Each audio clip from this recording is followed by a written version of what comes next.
Qu'est-ce que l'immobilier réversible?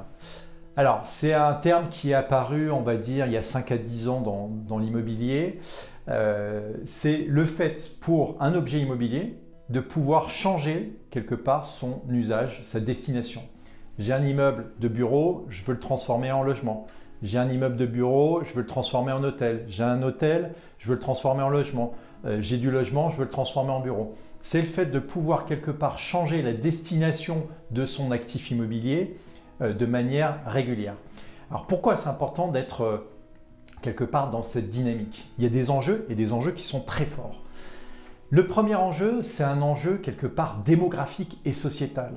Vous voyez bien par exemple dans les grandes métropoles françaises, on a un problème, j'allais dire, de démographie. On a de la démographie qui arrive de façon significative avec, j'allais dire, une natalité forte et que les terrains pour construire, ils ne sont pas aussi importants qu'on le souhaite. Donc, à un moment donné, quand vous êtes dans des zones tendues en termes de logement et on a des enjeux de construction de logements qui sont forts, eh bien, il faut trouver des solutions. Et l'immobilier réversible est une des solutions. On a des enjeux, bien évidemment, également aussi des enjeux d'économie locale. L'immobilier réversible permet de faire travailler l'économie locale. Quand vous allez faire, j'allais dire, modifier votre bâtiment, vous allez pouvoir construire avec des matériaux qui sont locaux, mais également vous allez pouvoir générer de l'emploi local. Et puis dernier élément, c'est un enjeu environnemental.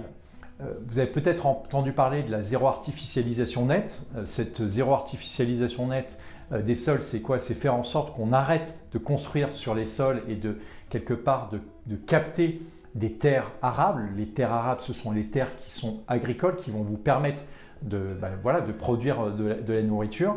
Et donc avec ce zéro artificialisation nette des sols, on se retrouve avec des actifs qui peut-être avant avaient moins de valeur, qui étaient des actifs vides. Ces actifs, ils vont pouvoir être recyclés.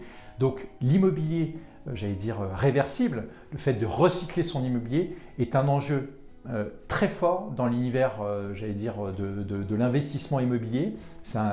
Comme je vous l'ai dit, il y a des enjeux qui sont très forts et certaines SCPI proposent le fait de pouvoir se positionner sur l'immobilier réversible, l'immobilier recyclé. À très vite sur meilleurscp.com.